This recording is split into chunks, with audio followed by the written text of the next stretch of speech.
Hello,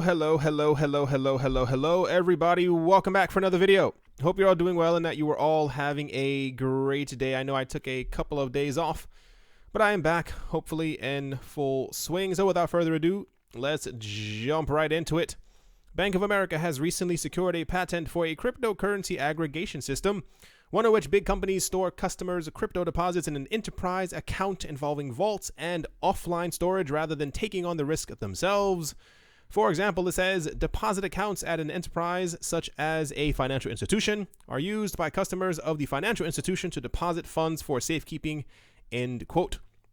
While many of the dozens of patents filed by banks thus far have focused on blockchain technology, this system, which received the green light on the 13th of November by the U.S. Patent and Trademark Office, is clearly a competitive move in crypto. Bank of America system is comprised of a memory to store customer and enterprise accounts, as well as a processor to handle cryptocurrency deposits across coins like they say, and I do quote, Bitcoin, Litecoin, XRP, Peercoin, or Dogecoin, end quote, and identify public keys matching keys with the relevant customer and determining the value of deposits. The processor also harnesses the public key of the business and aggregates the crypto in an enterprise account. All of that sounds completely ridiculous. Here's a pretty little photo of, I guess, what the actual paperwork looked like. The patent application, which was filed in 2014, my goodness, acknowledges that crypto transactions are on the rise, saying financial transactions involving cryptocurrencies have become more common. Meanwhile, the number of merchants accepting cryptocurrencies is growing every day, with companies like Square having recently secured a patent for taking crypto payments.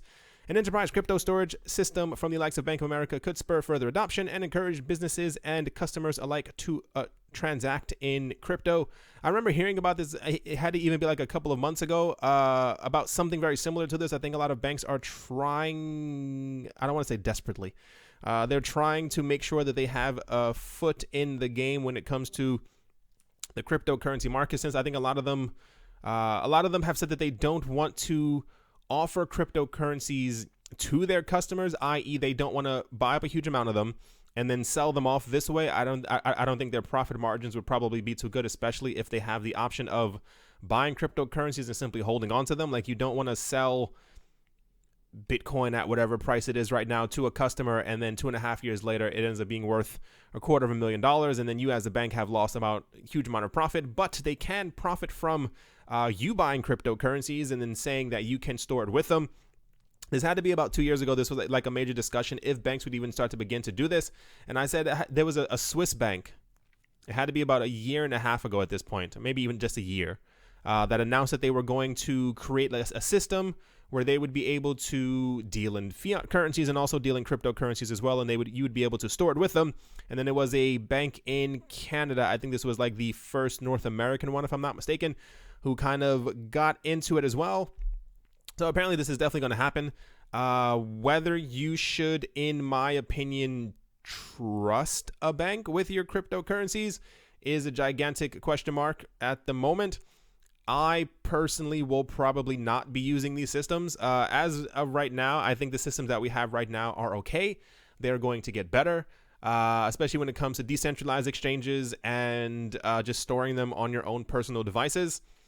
But I can only assure you, when this does go into full swing and Bank of America does have proper clarification as to exactly, or rather when we have more clarification as to when this is going to launch and what coins they will have, and I can only assume, if Coinbase, remember a couple of month and a half ago, announced that they were going to have like a custody program or something like that, and they had a whole bunch of coins that they said that they weren't legally allowed to offer on their normal cryptocurrency exchange, but they could add on their custody platform, and it was like 40 or 50 coins or something like that. I can only assume that Bank of America would try to do the exact same thing, probably try to hold at least the top 50 coins until they end up scouring through the other cryptocurrency lists and kind of see what else is popular. But yeah, that's the Bank of America news for today. I'm sure you're all thrilled by Bank of America news, but this is going to become a brand new thing, and I assume we have less than a year before we have at least like 50 other banks who are trying to do this as well. My major question is that I don't want to have another situation where We have another 2008/2009 economy crash or something like that, and then these banks holding your cryptocurrencies and your private keys then come up with some sort of an issue as to why they can't give you your crypto in the case of an emergency. That is probably going to happen as well in the next 5 to 10 years as well, when people have their cryptos with these banks and someone's going to not be able to take them out, and that's going to be a huge red flag. Yeah.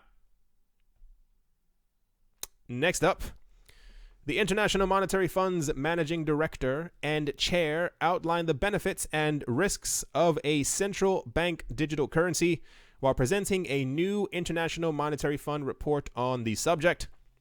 The need for financial institutions to adopt these changes, albeit cautiously, was the main point of a speech given by Christine Lagarde, managing director and chair of the International Monetary Fund, or the IMF, at the Singapore FinTech Festival. In her speech, Lagarde states that she believes that central banks should consider the possibility of issuing a digital currency, laying out 3 ways it could satisfy public policy goals or provide what the private sector cannot, end quote. I'm going to get to it, the rest of it in 1 second. The most interesting thing that I find about this right now is the fact that, first of all, the International Monetary Fund, they make the international monetary, not funds, like not the rules for which like countries should abide by, but it's something very similar to that. Like what they say kind of ends up going. Like they are the voice of financial reason in the entire world. So the fact that we had a couple of months ago, we had Japan, and I think it was Israel and one other country who came forward and said that they had done the research and they think that countries should not issue their own digital currency simply because it would destabilize the rest of the financial markets around the world. Especially, we've seen this as well as a question from senators, congressmen, whatever you want to call them, inside the U.S., talking about the potential of issuing their own digital bank central currency, or China or Russia doing the exact same, and one of them being able to get around sanctions and therefore not devaluing the U.S. dollar, but kind of like, I can't think of a proper term, kind of like spitting on it. That's the easiest way that I can kind of think of. And also just like kind of the US dollar losing power if they don't do this. And now, multiple countries have said that they have done their research and that other countries should not do this. And now we have the International Monetary Fund, or the head of the International Monetary Fund, stating that she believes that central banks should consider the possibility of doing it. Is probably a way for her to say, without really saying it, that they should start doing it right now, or at least looking into it.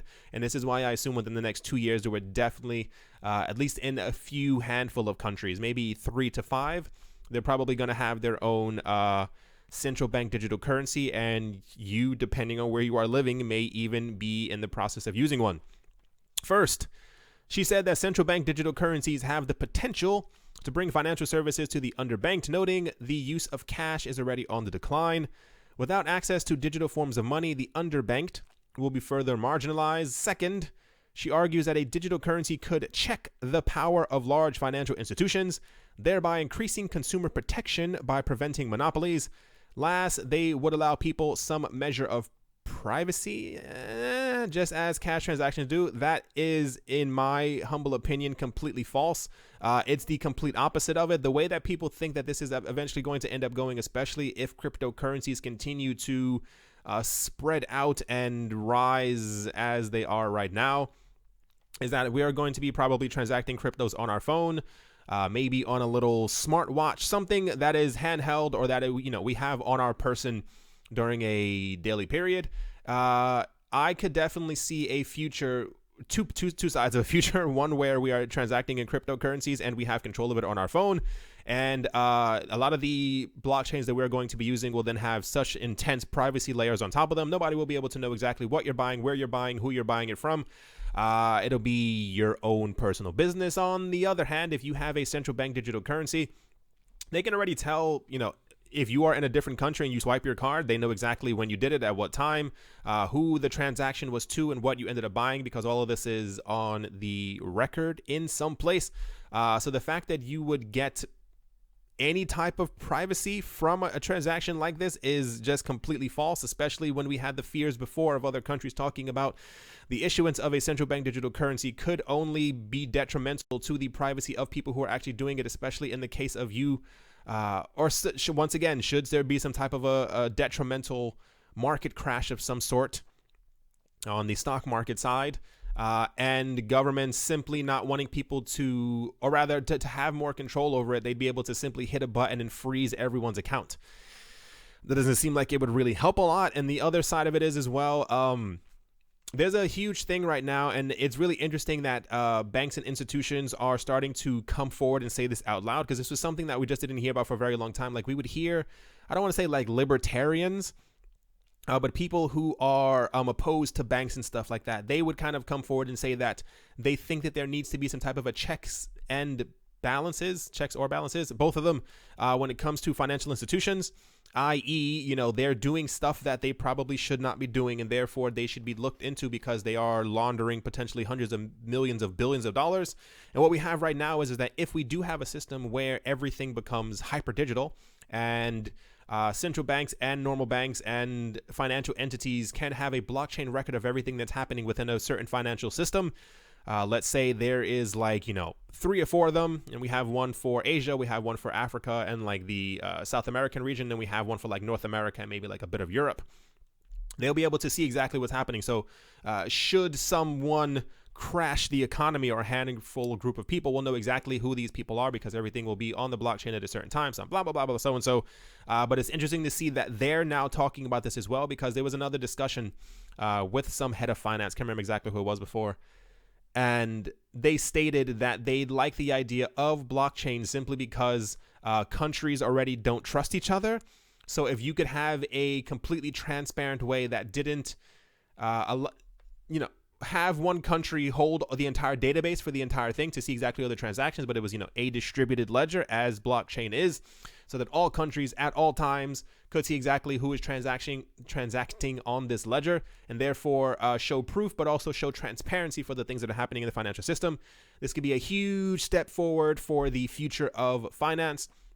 Like I said, it's interesting to see that people in the financial world are now talking about this openly as well, because they've pretty much found the solution to not have to trust another country, but still be able to know that everything is happening according to how it should be going. I think that's what I'll say. Although Lagarde's words on central bank digital currencies were mainly positive, she did outline some potential detrimental aspects of issuing a state-backed digital currency, namely risks to financial integrity, financial stability, and surprisingly, innovation. She notes that there is a trade-off between privacy and financial integrity, and hints that central bank digital currencies would still have to make concessions for anti-money laundering and terrorist financing rules. In terms of financial stability, she raises the specter of bank runs, assuming that digital currency holdings would be similar to holdings in a bank. Lastly, saying that if central banks were to issue central bank digital currencies and provide a one-stop shop for users to buy, sell, trade, and store crypto, the role of entrepreneurs may be severely diminished. Everyone has their own idea as to what is going to happen. I'm almost certain at this point. I'm certain that at this point, central banks are going to issue some type of a cryptocurrency within the next 2 years. I'm almost certain of it. What I would like to happen is that crypto keep up with the exact same pace of it, i.e. crypto, as in, the coins that we are normally talking about, that crypto adoption continues to expand, so that we have a bit of a sword in the fight, because if banks end up getting the one up on us, and, adoption doesn't continue as it should with cryptocurrencies, then how do I say this? I'll put it this way. Crypto needs to move and survive in order to have a fighting chance against the largest monetary entities in the entire world. Next up, this is not paid advertisement. I do promise you that. I just thought this was quite interesting. A company called CoinMine. It says somewhere around here. Where is it? Yeah, CoinMine. It'll be, first of all, once again, not paid ad. I like the idea of being able to mine cryptocurrencies and also be able to run a node. And I stumbled across this, and it said it'll sport whatever. The CoinMine 1 will sport a miner that can generate any of the following out of the box. They said it'll be able to mine Ethereum, Monero, or Zcash. and also I believe Ethereum Classic. With updates next year, we'll also expects to be able to run a stake for a Bitcoin Lightning node or Divinity or Filecoin. I'm going to focus on the running a node for the Bitcoin Lightning Network, which I think is, in my opinion, a bit more important than the Divinity or Filecoin. I do apologize. I like stuff like this. The entire point of it is that they're trying to make mining cryptocurrencies more user friendly. I don't see like an exact, like they have like the numbers of like the hash rate and stuff like that, but every single year we know that mining cryptocurrencies becomes a lot more difficult. So I don't know the exact profitability of how much spending $800 will allow you to be able to mine in crypto. Typically what we've seen before when I was even looking into mining cryptocurrencies, but decided against it simply because I don't want a very high electric bill. And I was looking at other videos of people who had like massive warehouses and stuff like that. The typical idea from what I've gathered from them or the videos that I was clicking on before is that it takes around anywhere from 7 to 9 months to be able to make back the money that you first put into it. But this is also typically people who are spending, $3, $4, $5 million. They've looked into it and they said that typically by the 3 seasons later, you have recouped a large amount of your money. So I'm not exactly sure if you'd be able to make back this 800 after 9 months of having these things mining and running, because like I said, the mining difficulty does increase, especially when we have news that once we have Constantinople, the mining reward for Ethereum is going to go down from 3 Ethereum to 2 Ethereum per block, I think it is. Anyway, the point is I like the idea of this. I'll obviously look more into it, or rather, the next time that we have more news on this, I will definitely go over it because I do like the idea of this. I wish it was a bit cheaper. I have a feeling in the future, things like this will definitely go down in price. There was something said somewhere around here that they're trying to make it as easy as possible. It'll have like automatic updates and stuff like that. I love the idea of this. I'm not sure I'm too thrilled with the price, but typically technology does end up being very expensive when it is first launched. Just wanted to touch on that for a tiny bit. I'm obviously going to try to find more information on things like this. Again, we had news at the beginning of the year. I wonder exactly what happened to that project. There was somebody who was creating a refrigerator that was going to mine cryptocurrencies. We also had one where someone had like a home heater that was also going to mine crypto. There was also another company who was talking about a television that was going to mine crypto. I don't hear about these anymore, or rather have not heard about them for quite some time, and I can only assume it's because the market is down from where people think it should be right now, and I guess nobody really wants to try to sell a fridge that's mining cryptocurrencies when prices keep dropping. But yeah, let's move on. Next up, the Philippine Central Bank said it would carefully study cryptocurrency as a useful financial tool to move money around or a financial instrument before issuing rules on digital assets. In an interview, Banco Central ng Pilipinas BSP Deputy Governor Diwa Ginigundo said they need to understand that first the implications of cryptocurrencies such as Bitcoin, Ethereum, Ripple, and others to be able to come up with a better practice regulation to promote new currency. He said, and I quote, "We cannot just issue regulations on some things we do not fully understand. Of course, it would be unwise to regulate a sector just for the sake of regulating, but then later on a pullback our policies because we made a mistake. This is not sound policy," end quote. However, the acting central bank head added the country's monetary policy has no issue with blockchain, because why not? In fact, he said the BSP is encouraging the application of the distributed ledger technology in the financial sector. He said the banks are using blockchain applications in their systems and platforms. Even financial technology or fintech firms are actively using blockchain as well, but we don't have any problem with that. We are not regulating their use of the technology. It is only with cryptocurrency that we have some concerns, end quote. The concerns, if you have not noticed by now, comes down to taxation. They want to make sure that they can tax you. And the other one is the main thing that keeps coming up, and I think is really interesting that countries are trying to find a way to circumvent even having to mention it. What we have right now is a situation, especially in China, even though we're talking about the Philippines, is that I believe that the Chinese government has something where I think you can't take out more than $50,000 from the country on any given year. Like there's like a huge thing where you can't take your money out of the country unless you like find ways to like circumvent it. I'm not going to say those on this video.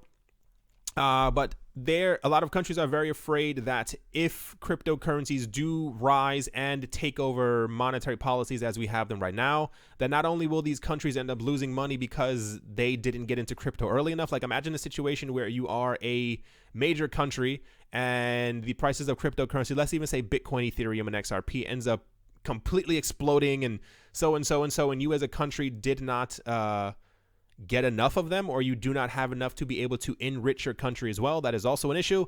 And also with people taking their money out of the country, there's nothing stopping people from putting their money into Bitcoin, having it on their phone, having it on a laptop, getting onto a plane and traveling to another country and buying something there. This is a major fear for a lot of countries, because we have lived under a system for a very long time where countries have had control over everything that they do in every single aspect, where money was first, seashells and stuff like that. And I think even there was something I was watching before, I think it was like 2,000 or 3,000 years ago, there was an island somewhere where it was like these gigantic stones that it would take like 3 or 4 people to be able to carry and like place in the sand. Like, that was seen as money to them.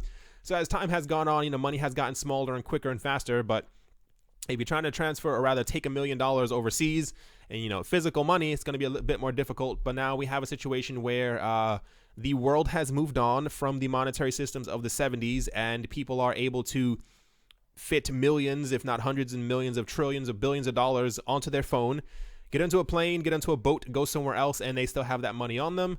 And countries are a bit, I can only assume that they're a bit peeved or annoyed. I am not a country, so I cannot tell you. But I can assume that this is a major problem for them, because they're afraid of money leaving their shores and simply going somewhere else a lot easier, and circumventing many of the rules that we kind of have right now. So if I can't remember exactly which countries it was. I want to say it was the Philippines and Thailand, but I don't even quote me on that remotely. What was the country a couple of months ago who only allowed like 6 cryptocurrencies within their country? I want to say it was the Philippines, but I think it was Thailand. Can't remember exactly. But it's nice to hear that they're at least looking into it. I always wonder what the internal meetings for these kind of things are, because I can only imagine that they are not very happy with the situation, especially when we have like major entities who are getting into the cryptocurrency space. So we've even had before, like the leader of the International Monetary Fund. I think she came out in support of Ripple, and she was talking about, I think, that they were in talks with them or something like that. So, I mean, I'm sure there's a certain aspect, and this is why certain crypto companies or entities or whatever you want to call them are becoming more popular than privacy coins, for instance.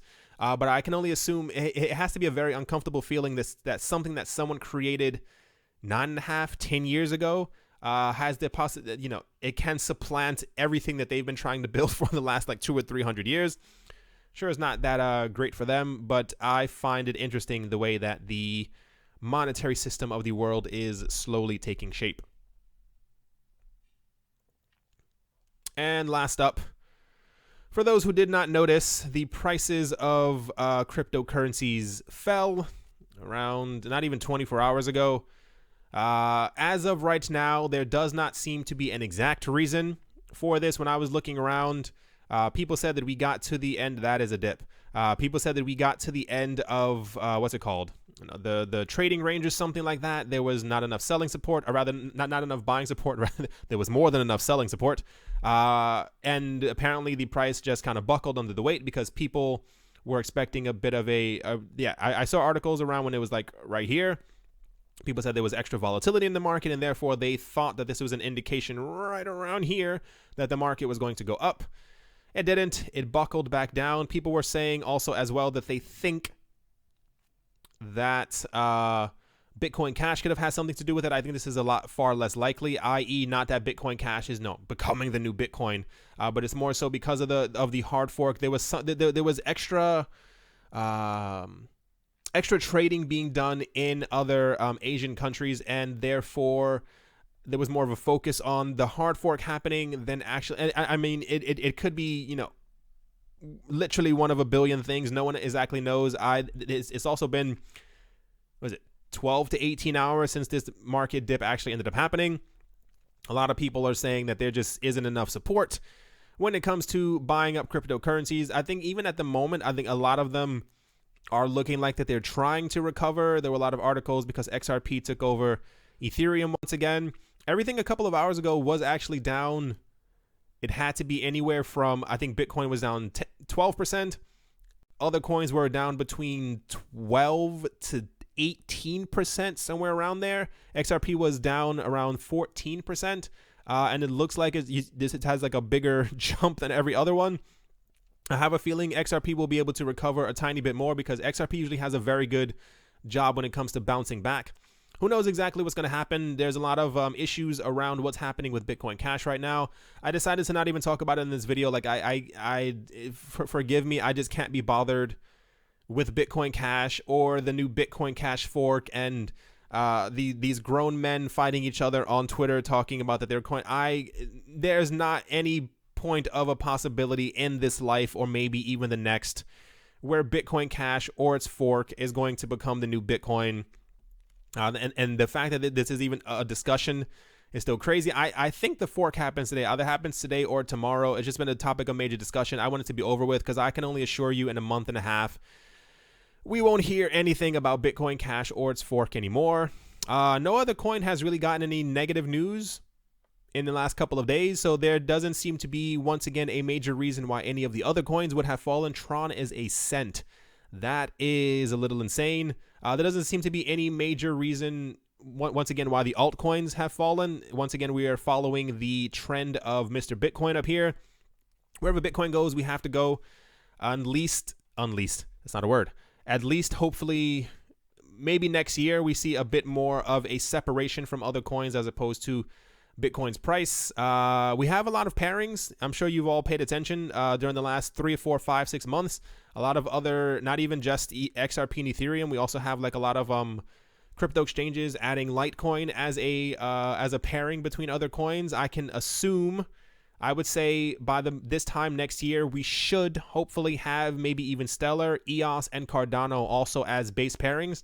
I can assume more so. No, I would say all three. I could definitely see new crypto exchanges adding them as base pairs, or even older ones coming out of the woodworks and simply just adding them to their platforms. I see no reason why they shouldn't, especially when these coins have been, at least for the time being, they've been top 10 for quite some times, and they are crypto household names. But yeah, the market has fallen. We've seen this before. It's happened before. It's probably going to happen again. Hold steady, be steadfast in your, hodl if you want. Hate that term, but no one knows where the market is going. I can't tell you. I'm pretty sure there was not a lot of analysts who thought that even these little bumps would happen back up. There were a lot of people talking about, I saw articles, they were talking about that Bitcoin is headed down to 2,000. I will probably desperately try to buy as much Bitcoin as possible if Bitcoin drops back down to 2,000. There were also articles talking about that Cardano and a number of other crypto projects have lost anywhere from, I think, 94 to 99% of their value from their last all-time high. So this is not financial advice, but if you are possibly looking into getting into the cryptocurrency market, especially getting some of the coins that you may think potentially have a bright future, this could then be the time. Thank you once again for all watching and or listening. Hope you all have a great day, morning, afternoon, and or evening, wherever you are, wherever you might be. I hope it's absolutely fantastic. Don't let the market get you down. I know it can be a bit of a bummer, especially waking up and everything is just like a complete sea of red. But yeah, I'll talk to you all soon. See you.